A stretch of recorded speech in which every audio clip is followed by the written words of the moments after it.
Everybody, this is Heracles Porsche, also known as Gildenlock in other places, and this is my very quick look through the flowchart. I'm a platinum player, which means I've gotten, every medal for this, and I've done 6 playthroughs in total. I know this one's missing some things, but trust me, I've got the flowcharts filled out very well. Obviously, huge spoilers for Detroit Become Human, even though you're just looking at, sorry, wrong order. Even though you're just looking at some text here. Again, potentially big spoilers, but I'm just making this video for people who want a quick look through the... Actually, let's look at the world stats as I go through this as well. And this is being shot in 2018 as October of 2018, so these are the world stats, and as of 2018.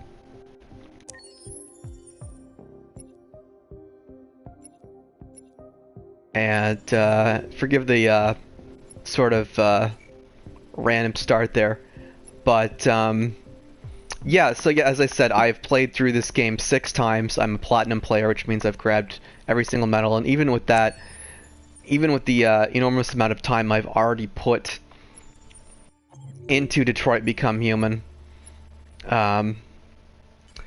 there's still plenty of things I've never managed to experience. And it's actually quite interesting for me to go through here and look at the world stats and just how many people picked what decision.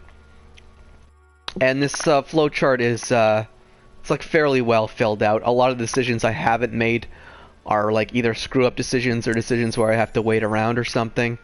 Obviously, like the vast majority of the player base is the same way, as you can see there, from 95% of the players managing to find the escaped deviant.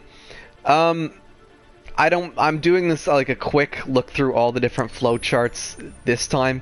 This is just kind of me like feeling out what the demand for these types of videos might be on flowcharts. Obviously, the big thing is I am planning to at some point go for a 100% flowchart progression and do maybe like 2 or 3 more videos on flowcharts. So if this video does reasonably well, if I can get some comments or some reasonable interest in looking at more of this stuff, then I'll do like maybe an in-depth video for this after I've done maybe one more playthrough. I should really feel. I think after 2 more playthroughs, I'd have this like it's already quite well fleshed out. But after 2 more playthroughs, it'll take a lot more than that to even get it fully. But after 2 more playthroughs, I know it'll be very well fleshed out.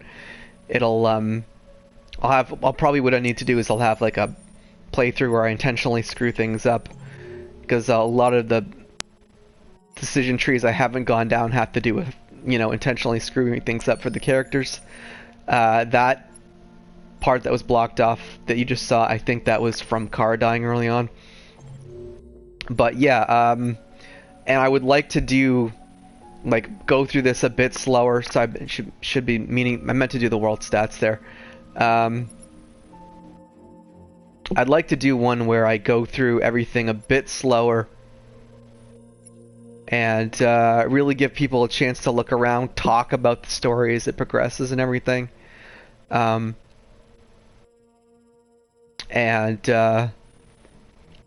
just give people a more in-depth look at the flowchart, and just keep feeling out if it would be worth my time to try and go for a 100% flowchart if there's demand for that on YouTube.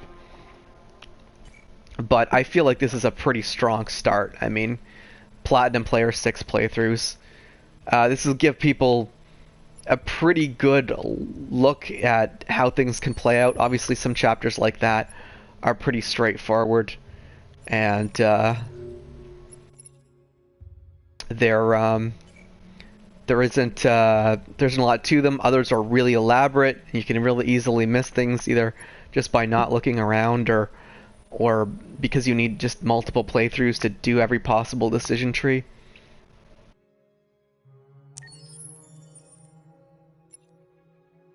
Obviously, you can see the blue choices are the ones from my most recent playthrough, and I was going through trying to kill Connor off as frequently possible.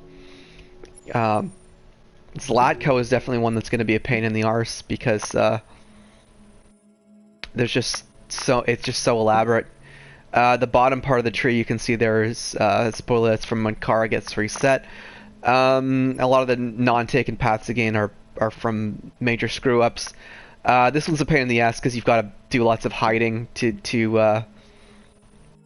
the whole decision tree, and if you mess it up, that's already saved. So Zlatko will definitely be one that'll be a pain to get done. But yeah, guys, I'm just looking for your feedback. You know, hopefully there's demand out there for flowchart videos, and that will encourage me to, you know, go ahead and make more of these as I progress through the flowchart, do an in-depth one, and then finally actually go for 100%. But that's the main thing I wanted to just cover with everyone is just oh,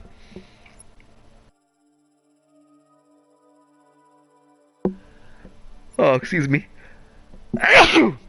Oh, bless me. And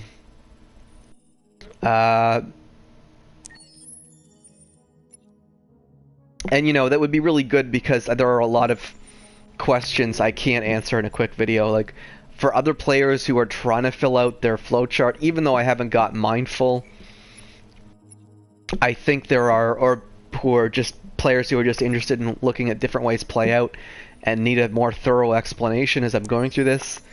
Yeah, that's what I would like to do. But yeah, this video that I'm doing right now is basically just to, you know, give you a quick look through the flowchart and test the demand for more videos of these types. And I think I've covered that plenty of times. That's, as you can see, we're in a pretty straightforward chapter here. It's easy to, no major decisions. That was, you know, one that was one. This is an example of a chapter, the bridge, where it's heavily dependent on all the chapters that come before it. And obviously, the further you get down, the further you get into the chapters, the it's kind of a middle chapter right here, but the further you get down the chapters, I'm gonna do the world stats there. The further, how is that even not an option? Who's not talking to that unsupervised Android receptionist? Or maybe 99% is just the highest. But anyway, but as you get this is a middle chapter, so you have things that influence things, but especially a lot of stuff to do with Simon. I'll get into that when I do a more in-depth video. But yeah, I need to scroll through this a little bit faster. Obviously, it'll help if I scroll it a little bit. But yeah, here's another chapter where I killed off Connor. And one that's it's got a heavy series of decisions that are based on chapters before it, and some that influence things afterwards. Actually, I'm gonna go back because I didn't really give you a proper look at the bottom of that flowchart. But as you can see, top there is what happens when Simon is alive but still on the rooftop. Bottom is a series of decisions that stem from you confronting the trio of station deviants. But yeah, we're going to be doing world stats as much as possible. But yeah, guys, I hope you're enjoying this video so far. Again, this is one that it's really easy. It's pretty hard to screw it up, but if you're really trying, it's like an example. Like, I'm actually surprised that number for policeman left isn't higher, because I found it really easy to fool him. But then again, I guess a lot of people, I guess there's just a few people who missed that curtain. That's a big deal. It must be a very low percentage of people who actually didn't fool a policeman. Or didn't have the Luther fight. So,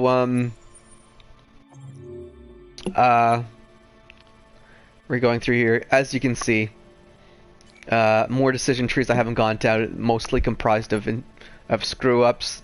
This is one that's definitely this chapter will definitely need a few playthroughs, even for, you know, successful runs, because this part here you can only make a certain, when you get to the spread your message section, there's only a handful of different ways you'll be able to spread your message before time runs out. Obviously, I got very focused on burning things, and the last time I did this. But yeah, also I'll be happy to answer any questions people have on the plat. Obviously, the hardest part of getting platinum is having a playthrough where you kill Connor at every opportunity. This is one I had to go back and redo a little bit. It says, if you read guides, it says you can't go back and redo chapters, which is true, but you could go back and redo one chapter previous if you happen to mess, one or two chapters previous if you happen to mess things up and you had a bunch of Connor kills before that. It's just about creating one continuous chain of events where Connor is killed 8 times before he hits one of the last chapters. So that's called the I'll be back trophy. I think the other hard one to get is the one where you need all the magazines, so definitely paying attention to magazines is the other biggest thing for the plat. And if you remember those two things, trying to collect all the magazines, and obviously collecting the magazines is a bit of there's guides that have been written for that as well. Trying to find, if you try to click on the magazines every time you find them, and you try to make a decent variety of decisions, 84%,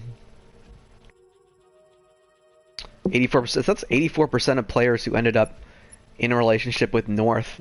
These are little things I can comment on when I do like a proper version of this video.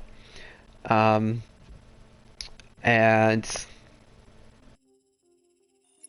try to get through this a bit faster. Obviously, things are gonna be elaborate. That was the first this chapter you saw. I haven't shown you any of the endings. I haven't unlocked any of the endings when Marcus dies, but pardon me, that's the earliest chapter where Marcus can die in Freedom March.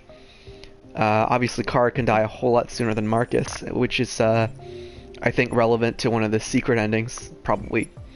Hey, you were warned there were going to be spoilers. Wow, only 1% of people visited graves. So, and this is a chapter that can end very abruptly if you were a dirty bastard and you got the information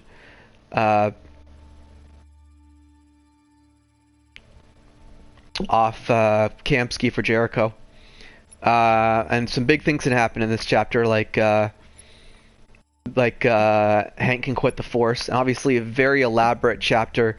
If you don't already know Jericho's location, it's a very elaborate chapter based on a whole bunch of decisions you made before that.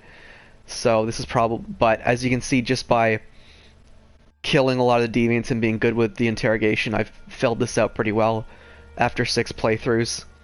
This one, I'm going to have to figure out what that... is that don't link map to other evidence? Is that how that is? That one's a bit of a mystery to me, but... obviously there are a lot of people who've already written... they've posted pictures of their 100% playthroughs, and... this is obviously things start to get very elaborate. We'll start with Car here.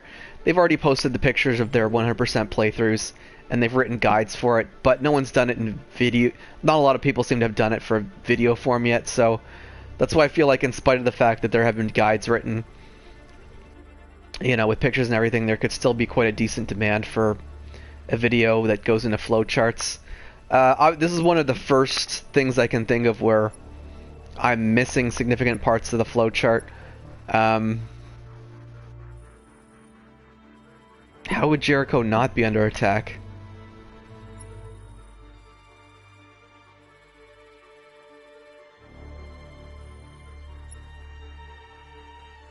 I'm guessing maybe if that was Connor never found Jericho? That would be interesting. Maybe Connor not finding Jericho is significant. But there's a couple little mysteries here, but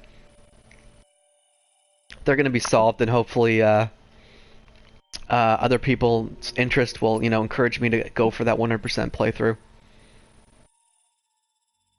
But this might seem like a long video, but trust me, this is me trying to get through it quickly. Obviously, this is a big decision here that is going to unlock a whole key. At the end of Kara in Crossroads is going to unlock a big key thing for Battle for Detroit. Obviously, whether Kara ends up captured or not has a big impact, and it basically unlocks a very unique chapter for Kara and Alice. And finally, we'll look at Marcus. And Marcus, by this point, has already made his decision on whether to be peaceful or violent. Obviously, Connor made a big decision in his section where he was deviant or not deviant, and that kind of feeds into some of the things that happen in Marcus's section 2 here that I'm showing you.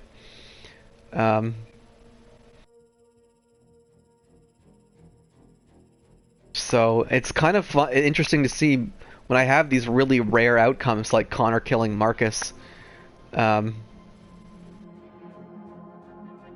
then I guess Connor even shooting Marcus is rare anyway. So I don't know. I guess a lot of people must like making Connor deviant. Only 15% of play. But obviously, here's the thing: if you mash that button, Marcus shoots Connor. So, but only 15% of people even have this confrontation. So the stats are quite interesting to look at for me. And this is, I've already did like a pre-look at this, but this is actually my first time seeing some of these stats. Anyway, we've already seen this. And we'll go through, again, we're wrapping up the video now with the very last look of Battle for Detroit. No surprise, the very last chapter is the most elaborate because they want to have so many different ways the last chapter can play based on all your decisions. So 2 unique chapters for each character. This starting section, I know this is probably going to be the one that the vast majority of players will be missing. Don't quote me on this, but I think what I'm missing there is the start when a deviant Connor has been killed, but could be wrong about that. This bottom section here has to do with, spoiler, Hank commits suicide. But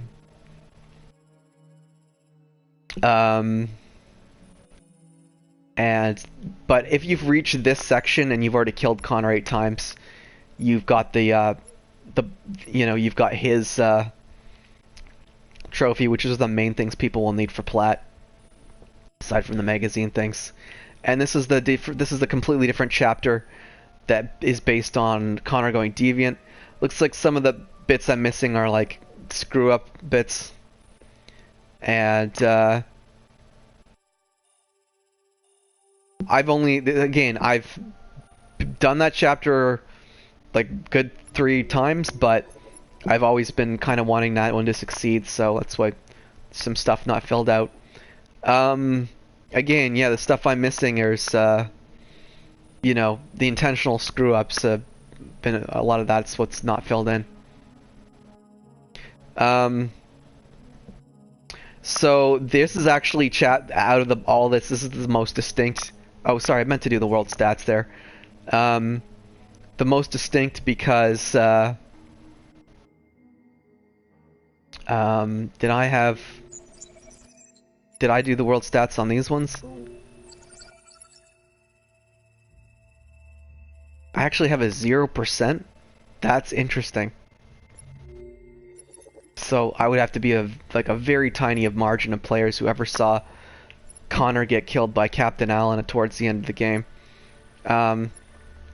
But this is back in Connor Deviant. Just looking look at the stats there.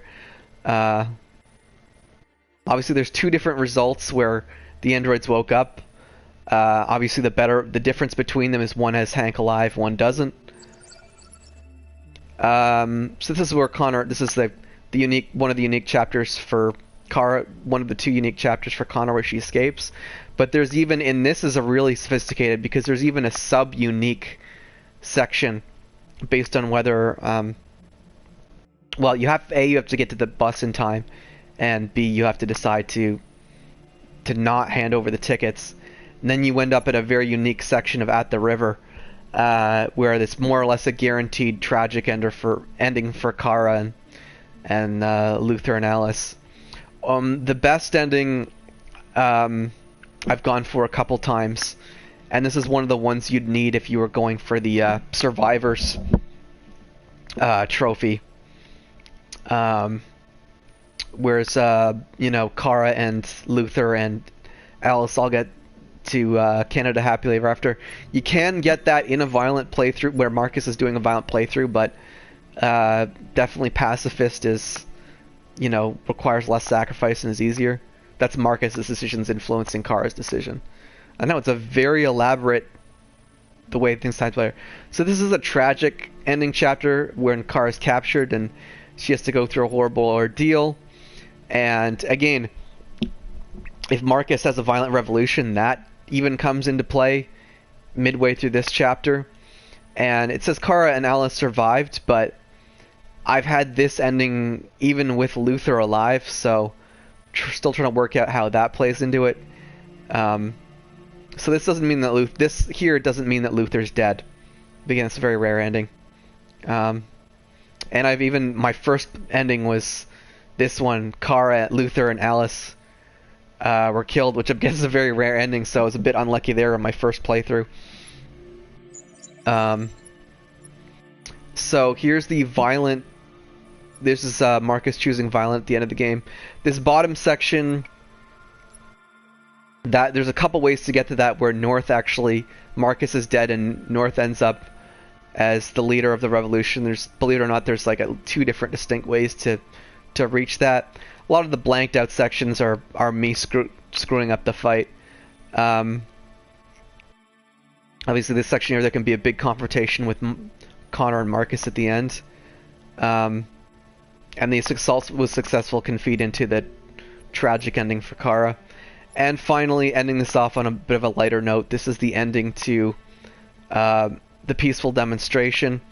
And obviously, keep in mind, a lot of this stuff is just looking around stuff, so much less elaborate flowchart than if you choose the violent ending, which is probably why it's going to force me to play violent Marcus more than peaceful violence, sadly. But to fill out the flowchart, but there's a deal with Perkins. That's so scummy. I'm not looking forward to that at all. Yeah, it's still pretty complicated flowchart, but probably less difficult to get through than the violent flowchart. It looks like this bottom section ties into the. This would be a sudden reversal. I think this would tie into if you had the detonator for the dirty bomb. So that's everything, folks. I hope you got a good idea of the flowchart, and your feedback is going to be incredibly valuable to me. Also, there's other types of videos I can make, because obviously being a plat and going through lots of stuff has unlocked lots of stuff in the gallery, so I can, go through. This is a bit dangerous. This is definitely heavy spoilers in here if I go through this. But I'd be happy. I don't have the gallery 100% unlocked yet, but I probably only need a couple playthroughs for that. But yeah, I could just go through more different things I collected. But your feedback will have a huge impact on this video. So please give me lots of feedback. Let me know that this is a worthy project, because it would be a huge time sink for me. And I hope you got lots of useful and fun information out of this. And until next time, everybody, I will see you Starside.